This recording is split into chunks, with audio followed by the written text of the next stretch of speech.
오늘 이 밤에 여러분에게 가득하게 넘치기를 축원합니다. 우리 옆에 있는 분과 한번 이렇게 인사하실까요? 당신 때문에 제가 살맛이 납니다. 한번 인사하시죠.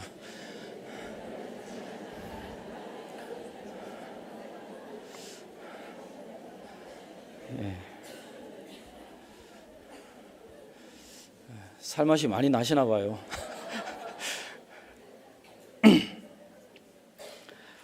예. 우리가 서로 일상을 이렇게 살아가다가 수요일이나 주일 혹은 금요일 새벽에 만나면 얼굴 대하는 우리 교우들로 말미암아 우리 삶 가운데 정말 살맛이 좀 나는 그런 우리 하늘담은 교회가 되었으면 좋겠습니다. 여러분, 오늘 본문에 베드로라는 한 사람이 나옵니다. 평화롭지만 아주 쓸쓸한 게네사렛 바닷가에서 평생을 어부로 잔뼈가 굵은 사람입니다. 근데 오늘 본문 이 아침에 보니까 이 쓸쓸하고 어떻게 보면 좀 조용한 이 게네사렛 호숫가에 오늘 어쩐 일인지 많은 사람들이 모여들었습니다. 그곳에 예수님께서 오셨기 때문입니다. 그런데 사람들의 웅성거림과는 상관없이 거기에는 전혀 아랑곳하지 않고 자기 일만 하는 한 사람이 있습니다. 그 중에 베드로라는 사람이 있었습니다. 바닷가에서 게네사렛 이 호숫가에서 잔뼈가 굵은 이 어부인 베드로, 평생을 고기잡이 일을 하고 살았습니다. 그런데 어찌된 일인지 그날은 한 마리도 잡지를 못했습니다. 밤새도록 온갖 노력을 다하고 온갖 수고를 다했지만 한 마리의 물고기도 잡지 못했습니다. 최선을 다했지만 실패했습니다. 그래도 삶이 계속되어야 하겠기에 베드로는 그물을 싣고 있습니다. 그물을 손질해서 또 저녁에 또 이제 물고기 잡으러 나가는 겁니다.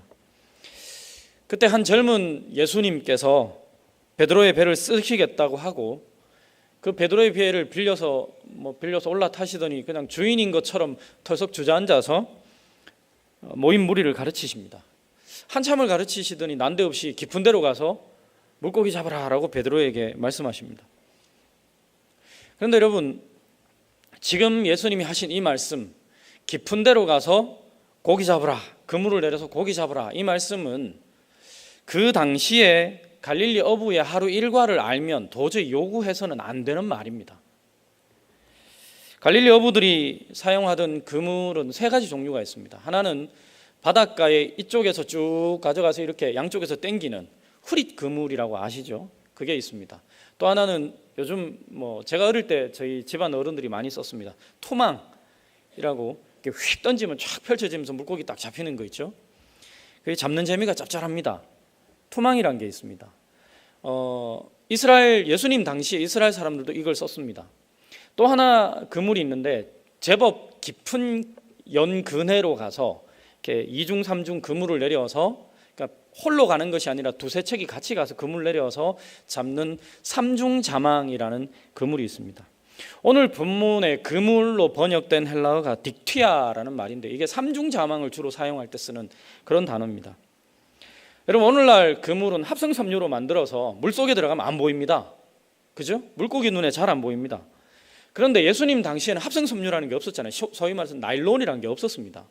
그래서 뭘로 그물을 만드는가 하면 세마포로 그물을 만듭니다. 그게 마로 된 아주 가느다란 실을 꼬아서 그물을 만들어요. 그러다 보니까 이 그물이 물에 들어가면 물을 먹으면 마가 어떤 색깔로 변합니까? 좀 짙은 검은색 비슷하게 변하죠. 그러니까 낮에는 3중 자망 사용하는 어부들은 늦은 밤부터 새벽까지 가장 어두울 때 이 게네사렛 호숫가, 갈릴리 호수에 들어가서 그물을 쳐서 고기를 잡습니다. 그래서 예수님 당시 3중 자망을 사용하는 어부들의 하루 일과를 대충 시간별로, 그냥 대략의 시간별로 계산을 해보면 오후 늦게 한 4시나 5시쯤 돼서 일어납니다. 일어나서 이래저래 마실 다닙니다. 친구도 만나고 마실 다니면서 이런저런 이웃 주민도 만나고 하면서 이런저런 만담도 하고 인사도 하고 하다가 한 5시, 6시쯤 돼서 이른 저녁을 먹습니다. 저녁 먹고 아침에 정리해서 벽에 턱 걸어서 말려둔 그 그물을 걷습니다.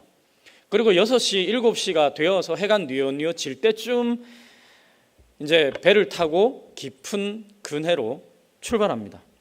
삼중자망을 칠 수 있는 곳은 갈릴리 바다에서 어떤 곳인가 하면 헤르몬산에서, 북쪽 헤르몬산에서 내려오는 찬 물과 그리고 갈릴리 바다 밑에서 따뜻한 물이, 온천수가 올라옵니다. 그 온천수가 만나는 곳이 바로 삼중자망을 칠 수 있는 고기가 많은 곳입니다. 거기까지는 보통 요즘은 모터보트잖아요. 근데 예수님 당시에는 노젓는 거거든요. 노젓는 배로 1시간 반에서 2시간 정도를 노져 가야 된다고 합니다. 그럼 여러분 생각해 보세요. 7시에 출발했다 칩시다. 삼중자망 치는 데까지 1시간 반 정도 노져가면 몇 시입니까? 8시 반, 9시입니다. 8시 반, 9시쯤 돼서 이제 도착해서 이제 3, 3, 5 두세 척이 가서 삼중자망을 칩니다. 삼중자망을 호수 안에 내리는 데만 1시간 정도가 걸린다고 합니다. 그럼 9시에 도착했다 치면 11시나 10시나 11시쯤 돼야 삼중자망이 다 내려집니다. 그럼 여러분, 그때부터 어부들이 배에 들어 누워서 잘 수 있고 쉴 수 있느냐? 아니에요. 어떻게 하는가 하면 밤새도록 노로 물을 계속 튀겨야 됩니다. 아니면 배에서 계속 발을 쿵쿵쿵쿵 굴러줘야 돼요. 그러면 노로 물을 튀기거나 배에서 발을 구르면 물고기들이 흩어진단 말이에요. 흩어지고 깊은 데로 가려고 도망가다 보면 삼중자망에 걸리는 겁니다. 그리고 한 번씩 2겹 3겹으로 해놓은 삼중자망이 서로 엉키는 경우가 있답니다. 물고기가 막 도망가다가 걸리면. 그러면 이게 그물을 망치게 되거든요. 그래서 밤새도록 노로 물 치고 갑판에서 발 구르고 하다가 한 번씩 물에 뛰어 들어가지고 그물을 이렇게 안 엉키도록 정리를 해줘야 됩니다. 밤새도록 그 일을 합니다. 그리고 새벽 해 뜨기 전에 한 4시나 이쯤 돼서 그물을 걷습니다. 치는 데는 1시간 걸리지만 물고기 많이 걸렸으면 1-2시간 넘게 걸리겠죠. 그리고 여러분 한 6시쯤 돼서 다 걷고 난 다음에 또 노저어서 무트로 나옵니다. 한 8시쯤 도착하겠죠. 그리고 여러분 무트에 도착해서 뭐 하는가 하면 그물에 걸린 물고기 일일이 다 떼냅니다. 그리고 그물을 손질하고 씻어서 다시 벽에 가지런히 말려서 놓습니다. 안 그러면 그물이 썩어서 저녁에 못 쓰거든요. 그런데 여러분 오늘 본문 2절 말씀을 보니까 베드로가 지금 뭐 하고 있는가 하면 그물을 씻는 중입니다.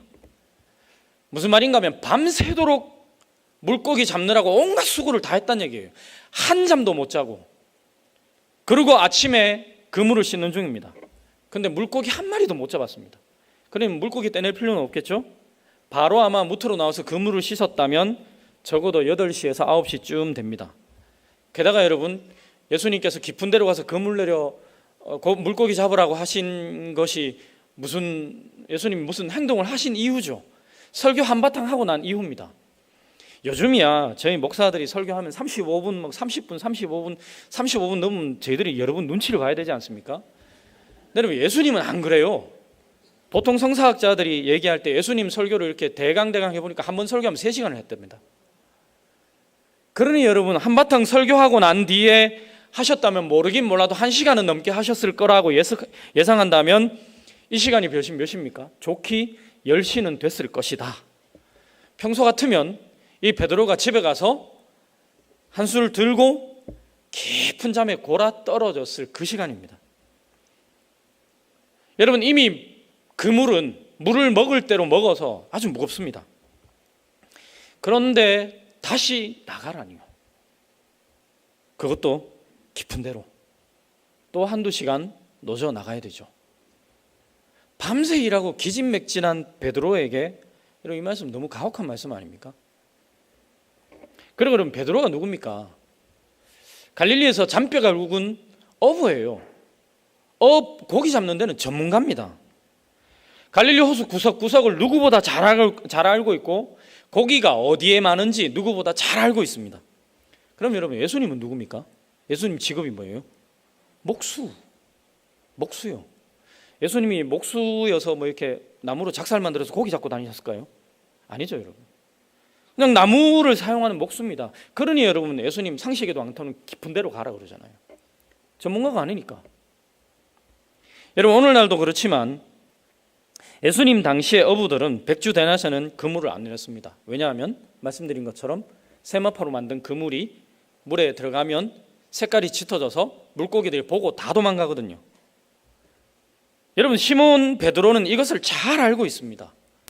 여러분, 예수님의 말씀은 상식에 완전히 반하는 말씀입니다. 어떻게 그 말 들을 수 있습니까? 당시 여러분, 삼중자망 사용하는 어부들이 한 번 나가면 물고기를 50kg에서 100kg 정도를 잡았다고 합니다. 꽤 많이 잡죠. 근데 여러분, 이날 베드로는 그 밤새도록 일하고도 단 한 마리도 잡지 못했습니다. 그 심정이 오죽했겠어요. 허망한 심정으로 해변에서 그물을 씻고 있는데 한 젊은 랍비가 오더니 자기 배를 빌려서 한참 설교하더니 깊은 데로 가서 그물 내려 물고기 잡아라. 만약 여러분 같으면 어떻게 하겠습니까? 아이고 그러지요 이러겠습니까? 저는 그럴 수 없습니다. 당신 참 해도 너무합니다. 아무리 당신이 랍비라고 하지만 지금 제가 잠이 와서 죽을 판인데 전혀 이치에도 않는 그 말 나보고 들으란 말이요. 전문가인 내가 최선을 다해도 물고기 한 마리 못 잡았는데 비전문가인 당신 말을 내가 어찌해서 들으란 말이요. 참 그렇게 얘기하지 않겠습니까? 여러분, 혹시 실패를 좋아하시는 분, 제가 실패하도록 팍팍 기도해 드리겠습니다. 실패를 좋아하는 사람 우리 중에 아무도 없습니다. 우린 다 성공하고 싶어 합니다. 그렇죠? 그런데 여러분, 인생이 우리 생각대로 되지 않습니다. 우리가 최선을 다했는데도 밤새도록 온갖 노력을 다하면서 그물질을 했는데도 불구하고 실패할 수 있습니다. 인생의 빈 그물을 손에 들고 허망한 마음에 낙담할 때도 제법 많은 것 같습니다. 수고를 했으면 수고의 대가가 있어야 하는데 그렇지 못할 때가 참 많습니다. 남들이 일할 때 잠을 잤다든지, 남들이 땀 흘려 일할 때 놀았다든지 그런 것도 아닙니다. 아니, 어쩌면 우리 그리스도인들은 세상과 교회에서 내게 맡겨진 일을 감당하며 행복과 성공을 위해서 최선을 다해서 전력투구를 합니다. 그래서 여러분, 교회 다니는 사람들 생활을 좀 아는 분들은 이렇게 얘기합니다. 게으르면 교회도 못 다니겠다. 이렇게 이토록 부지런하게 성실하게 최선을 다했는데도 행복, 성공 이런 단어가 점점 나와는 거리가 점점점 멀어지는 것 같습니다. 그쯤 되면 야, 정말 노력해도 안 되는구나. 야, 이게 노력해봐야 무슨 소용이 있나. 이런 생각이 들고 다 포기하고 싶은 심정에 이르게 됩니다. 그럼에도 불구하고 교회에서는 여전히 내게 맡겨진 직분, 사명을 묵묵하게 감당해야 합니다. 아니, 어쩌면 그럴 때 더 큰 직분과 일이 내게 맡겨지는 일이 벌어지더라는 거죠. 이럴 때 믿음이 없으면 하나님께서 요구하시는 봉사와 헌신의 자리로는 도무지 갈 수 없습니다. 여러분, 왜 예수님께서는 이런 힘들고 어렵고 고생스러운 이 상황에서 전혀 이치에도 맞지 않는, 이치에라도 좀 맞으면 그래도 들을 수 있잖아요. 근데 전혀 이치에도 맞지 않는 무리한 일을 베드로에게 요구하시는 것일까요? 그것은 여러분, 지금 실패의 인생을 살아가는 베드로에게 참된 성공을 가르쳐서 주님의 제자로 쓰시기 위해서입니다. 주님은 오늘 본문을 통해서 우리에게도 실패의 자리에서 성공의 자리로, 그냥 교회 뜰만 밟고 왔다 갔다 하는 그런 자리에서 참된 제자로서의 삶으로 나가는 방법을 가르쳐 주고 계십니다. 그 방법이 무엇입니까? 첫 번째는 찾아오시는 주님 앞에 내 인생의 배를 내려놓고 주님을 내 인생의 배에 모시는 겁니다. 여러분, 밤새도록 수고했지만 한 마리도 잡지 못해서 허망함과 피곤함에 지쳐있는 베드로에게 예수님께서 찾아오셨습니다. 그리고 오늘 본문 3절에 보니까 베드로의 배에 올라가셔서 말씀을 전하십니다. 바로 여기에 베드로의 성공 비결이 있습니다. 주님께 자신의 배를 내려놓았고 주님을 자신의 배에 모셨습니다. 여러분, 베드로가 가지고 있는 이 배, 베드로에게는 유일한 생계 수단이자 베드로의 사업 근거입니다. 그런 배를 베드로는 주님의 하늘나라 사업의 발판으로 내려놓았습니다. 그리고 예수님께서는 그 베드로의 배를 사용하셔서 많은 사람들에게 복음을 전하시고, 그리고 난 다음에 베드로의 배에 베드로의 필요를 채워주셨다는 거죠. 여러분, 하나님께서는 우리가 하나님께 무엇을 먼저 내려놓으면 내려놓은 그곳에 하나님의 은혜와 복으로 채우시는 분입니다. 우리가 우리 삶 전부를 하나님 앞에 내려놓으면 우리 삶 전부에 하나님의 복이 임할 것입니다. 그러나 여러분, 우리 삶의 한 부분만을 하나님께 내려놓으면 그 한 부분만 하나님의 다스림을 받게 되고 하나님의 복으로 채워질 뿐입니다. 이런 믿음은 내려놓는 것입니다. 내 인생을 주님 앞에 내려놓는 것, 그것이 바로 믿음이라는 거죠. 여러분, 믿음의 사람만이 내 인생의 배를 주님 앞에 내려놓고 주님께 내 인생의 키를 맡길 수 있습니다. 그러나 믿음이 없는 사람은 자신의 인생의 주권, 자신의 인생의 키를 자기가 뻘건 쥐고 복된 인생을 주시기 위해서 찾아오시는 주님께 내 인생의 주권을 내어드리지 못합니다. 결국 참된 복이 다 빠져나간 텅 빈 인생의 배 위에서 허망한 삶을 살 수밖에 없습니다. 여러분, 우리 인생의 배를 주님 앞에 내려놓고 인생의 배에 주님을 모시고 삶의 주권을 주님 앞에 주님께 내려놓으심으로 하나님의 복으로 가득한 인생을 살아가시기를 축원합니다. 다음으로 우리가 실패의 자리에서 성공의 자리와 참된 제자의 삶으로 나가기 위해서는 익숙함을 내려놔야 합니다. 오늘 본문 4절에 보니까 자신의 배를 주님 앞에 내려놓은 이 시몬 베드로의 배에 예수님께서 오르시고 말씀을 다 전하신 후에 예수님께서 시몬 베드로에게 깊은 데로 가라라고 말씀하십니다. 여러분, 예수님께서 제자들에게 대화하실 때는 헬라어로 안 하셨습니다. 아람어로 하셨습니다. 그것을 감안하면 시몬 베드로에게 이 말씀을 하셨을 때 예수님은 아람어로 하셨다는 거죠. 여러분, 여기서 가라에 해당하는 헬라어 에파나고의 아람어가 어바르라는 뜻입니다. 아바르라는 말입니다. 그런데 여러분, 그 아바르라는 말의 뜻이 제한 구역을 넘어서라 혹은 관습을 어겨라, 이런 뜻을 가지고 있습니다. 또한 깊은 데로 번역된 단어는 바소스라는 단어인데요, 이것은 깊은 곳, 바닥이 없는 심년, 모든 것을 다 삼켜버리는 괴물, 이런 의미입니다. 결국 여러분, 깊은 데로 가라, 이 말은 익숙한 환경으로부터 과감하게 떠나고 단절해라. 내가 가지고 있는 지혜로 다 예측 가능하고 앞으로 이렇게 될 거야, 내 사업이 이렇게 될 거야, 우리 교회가 이렇게 될 거야, 다 예측 가능하고 내 힘, 내 능력으로 조종할 수 있고 조절할 수 있는 그 익숙한 곳에서 떠나서 나의 지혜, 나의 힘, 나의 능력, 그 모든 것들이 다 무용지물이 되어버리는, 그래서 하나님만 바라볼 수밖에 없고 하나님만 의지할 수밖에 없는 그런 곳으로 가라는 말씀이에요. 여러분, 우리는 자신에게 익숙한 환경, 예측 가능하고 습관처럼 할 수 있는 일들이 있는 그런 일상이 행복하다고 착각하고 살아갑니다. 왜냐하면 그런 곳에서 생활하는 게 편하거든요. 그러나 여러분, 성경을 자세히 읽어보시면 하나님은 여지없이 어떤 사람을 쓰시기 전에 반드시 그 사람이 거하고 있는 익숙한 곳에서 떠나게 하십니다. 그 사람이 편안하게 거하고 있는 그것을 흔들어 버립니다. 하나님이 떠나라고 했는데도 떠나지 않으면 하나님이 흔들어 버립니다. 그런데 여러분, 익숙하고 편한 모든 것을 과감하게 내려놓는 그 일, 오직 한 분 하나님을 의지하지 않고는 할 수 없는 일입니다. 참된 성공을 원하느냐? 네가 아니라 내가 한다. 위대한 일을 원하느냐? 너의 능력이 아니라 나의 능력이라야 한다. 주님께서 하신다는 말씀이죠. 그저 주님만 믿고 따라오라는 말씀이죠. 여러분, 시몬 베드로는 이 주님의 말씀에 따라 자신이 늘 다니던 익숙한 그 해변가, 물고기 많은 그곳을 떠나서 주님이 말씀하시는 깊은 데로 가서 그물을 내립니다. 여러분, 믿음은 내 지혜로 예측 가능하고 내 능력으로 조정하고 조절할 수 있는 익숙하고 편안한 삶을 주님 앞에 내려놓는 것, 그것이 믿음입니다. 그래서 여러분, 예수 믿으면 내 마음대로 되는 게 하나도 없어요. 신앙생활 제대로 하면 내 인생 내 마음대로 절대 안 됩니다. 혹시 지금 내 지식, 내 힘으로 어찌할 수 없는 상황에 직면한 성도가 계십니까? 그래서 다른 사람이 이렇게 잘 되는데, 자기 계획한 대로 자기 뜻한 대로 다 잘 되는데 하나님 나를 버리셨나? 그런 생각에 힘겨워하는 성도들이 계십니까?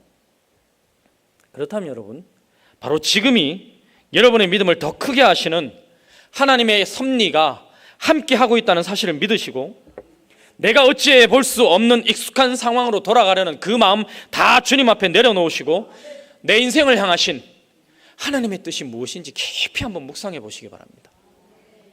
그래서 여러분, 더 크신 하나님의 뜻을 발견하고 더 큰 믿음으로 하나님의 귀한 도구로 쓰임받는 위대한 인생이 되시기를 축원합니다. 여러분, 우리는 지난 주일 항존직 선거를 했습니다. 축하와 위로를 함께 전합니다. 그런데 여러분, 곰곰이 생각해 보면 이번에 선출되신 분만 직분자입니까? 안 되신 분은 직분자 아니에요. 여전히 직분자죠. 아니, 어쩌면 지금 함께 여기서 예배하고 있는 저와 여러분 모두가 우리 하늘담원교회, 주님의 몸된 교회를 섬기는 직분자입니다. 그렇다면 여러분, 직분자이신 여러분 지금까지 교회를 어떻게 섬겨오셨습니까? 항존직 선거에서 선출이 되신 여러분, 이제부터 하나님의 교회를 어떻게 섬겨나가리라 다짐하십니까? 혹시 내가 계획하는 이러저러한 계획과 방법들이 있습니까? 그렇다면 여러분, 여러분의 계획과 생각, 방법을 이 시간에 하나님 앞에 다 내려놓으시기 바랍니다. 내 능력, 내 지혜, 내 방법이 진리라고 생각하는 직분자를 통해서는 분열과 다툼만 일어날 뿐 하나님의 역사는 결코 일어나지 않습니다. 하나님, 나는 할 수 없습니다. 내 생각, 내 지혜로는 하나님의 교회를 도저히 바로 섬겨 나갈 수가 없습니다. 겸손히 무릎 꿇고 하나님께서 원하시는 것, 하나님의 방법이 무엇인지 끊임없이 묻는 그 직분자를 통해서 하나님은 위대한 당신의 계획과 일을 이루시고 영광 받으시는 분인 줄 믿습니다.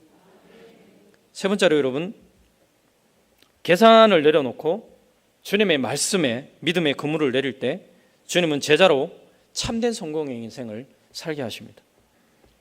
오늘 본문 4절 말씀을 보니까 베드로의 배 위에서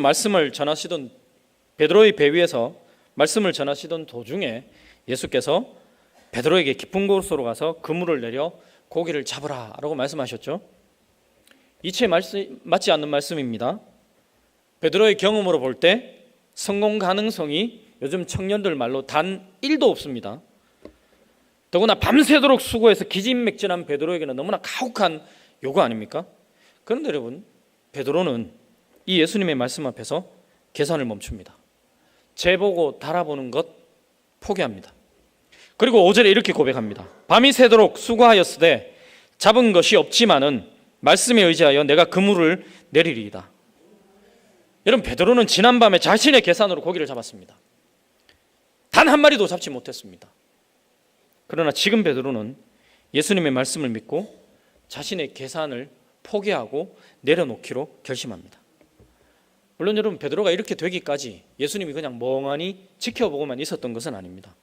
오늘 본문 4절 말씀을 보니까 말씀을 마치시고 라고 번역했는데요, 여기서 마치다라고 번역된 에파우사토라는 헬라어는 말씀을 다 끝내셨다는 그런 의미가 아닙니다. 말씀을 한참 하던 도중에 말씀을 끊고 이런 말입니다.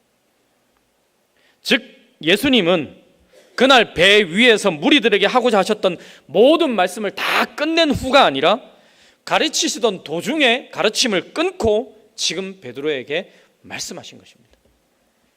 이로 보건대 예수님은 고기잡이에 실패한 베드로에게 처음부터 관심이 있으셨습니다. 그러나 여러분, 예수님은 자신의 배를 내려놓는 베드로에게 처음부터 능력을 행하신 게 아니죠. 먼저 베드로의 배를 빌리시고 좀 해안가로 좀 떨어지게 하시고 무리들에게 필요한 말씀을 다 가르치면서, 그러면서 배 위에 지금 예수님 가장 가까이에서 말씀을 듣고 있는 베드로가 예수님의 말씀을 받고 믿고 들을 수 있는, 예수님이 어떤 명령이라고 하셨을 때 그 말씀을 받고 순종할 수 있는 영적 토대를 다 마련하신 이후에 말씀하시고 이적을 보여주셨다는 사실이죠. 여러분, 우리 주님은 우리가 믿음이 자라도록 기다려주시는 분입니다. 그냥 단순히 기다리는 것이 아니라 예배를 통해 말씀을 가르치시고 사람 막대기 인생 채찍으로 말씀하시면서 우리를 적극적으로 기다리시는 분입니다. 여러분, 믿음은 이 예수님의 말씀 앞에 나의 계산을 내려놓고 주님의 말씀대로 최선의 거물을 던지는 것이 믿음입니다. 여러분, 오늘 본문 베드로에게 어젯밤과 다른 것이 무엇입니까? 달라진 게 아무것도 없어요. 여러분, 배도 그 배입니다. 그물도 그 그물이에요. 갈릴리도 그 갈릴리예요. 사람도 그 사람입니다. 그러나 단 한 가지 달라진 것이 있다면, 베드로가 어젯밤에는 자기 계산으로 그물을 내렸지만 오늘 이 아침에는 주님의 말씀대로 그물을 내리고 있다는 사실이죠. 그거 하나 외에는 달라진 게 없습니다. 그런데 여러분, 여기서 성공과 실패가 판가름 납니다. 열심히 던지는 것도 중요하지만 더 중요한 것은 누구의 방법대로 던지느냐가 더 중요하다는 사실입니다. 그리고 여러분, 여기에 우리의 믿음이 필요합니다. 하나님께서 우리를 사랑하신다는 그 믿음이 필요합니다. 여러분, 하나님 때때로 나의 계산으로는 도저히 따를 수 없는 무리한 요구를 하시기도 합니다. 그러나 여러분, 예레미야 29장 11절 말씀을 보니까 너희를 향한 나의 생각을 내가 아나니 평안이요 재앙이 아니라 너희에게 미래와 희망을 주는 것이니라 라고 말씀합니다. 여러분, 하나님은 무리한 요구를 하시지만 사람의 계산을 뛰어넘어서 역사하시는 전능하신 하나님입니다. 그 하나님께서 우리에게도 말씀하십니다. 내가 오를 수 있도록 네 인생의 배를 내 앞에 내려놓아다오. 네 가정, 네 사업, 네 건강과 너의 모든 삶의 영역을 내 앞에 내려놓아서 내가 거기에 오르도록 해다오. 밤새도록 수고해서 최선을 다했지만 실패하고 허망한 부끄러운 너의 모습을 내 앞에 내려놓아라.